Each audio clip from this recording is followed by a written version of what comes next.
In good health, whether you ride a motorcycle or not, odds are you have an opinion on the requirement that riders wear a helmet. But lawmakers could soon change the helmet laws. Our Dr. Frank McGeorge is here to explain what this could mean to everyone on the road. Doc? Well, that's right. Let me start by explaining why a doctor is addressing a political argument. This is a helmet that a motorcyclist was wearing in an actual crash. A change in this law has the potential to put lots of people in the ER with severe head injuries, injuries that might have otherwise been prevented with helmets like this one. Kathy Staganow was riding this fall on a colors tour of northern Michigan. While going up a hill at a curve, I got up to the top, the sunlight hit me in the eyes, caused me to go off the road. If there was no law requiring you to wear a helmet, would you have worn one at all? No. I think in some ways it helped save my life.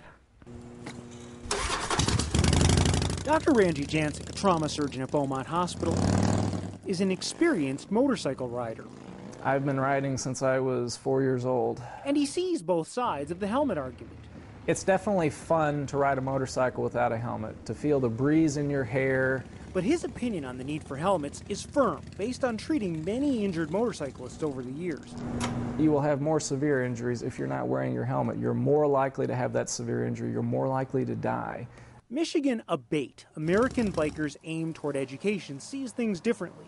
Jim Rhodes is their spokesman. Helmet usage should be a choice, just like whether you want to wear a leather jacket. He disagrees that helmets are necessary. There's no data that actually proves that a helmet does anything more than provide for the option of an open casket.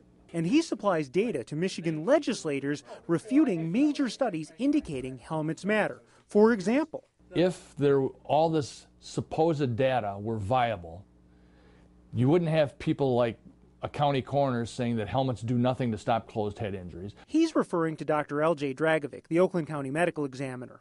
In the information given to lawmakers, they provide an opinion written by him with this caption: Letter from Oakland County medical examiner Dragovic regarding a motorcycle helmet's inability to prevent closed head injury. I contacted Dr. Dragovic, who was out of town, but had this response: You cannot take the details from a single case and generalize the conclusion to suggest that helmets have no protective effect whatsoever. Those folks have used my case-specific opinion out of context, and their interpretation of it is inappropriately misleading. However, one must always bear in mind there are significant inherent limitations of the protective effect of helmets. Dr. Jancic does agree. They're not perfect. They will not protect everybody. They will not save everybody's life. No one is suggesting helmets are perfect. So my question is, if you were told today you would be in a motorcycle accident, would you rather have a helmet on or not? And remember, no one can predict an accident. Then I'm not going to worry about it. Right. If I get killed, so be it. Steve Gursten is an attorney who has represented injured motorcyclists for decades. He points out this affects everyone. I think your personal liberty to ride a bike with the wind blowing through your hair really ends when you're asking the rest of us to pay for lifetime catastrophic medical care for the rest of your life. Rhodes disagrees. At what cost do these guys have their freedom? Well, show me where the costs have increased. It's not a conspiracy.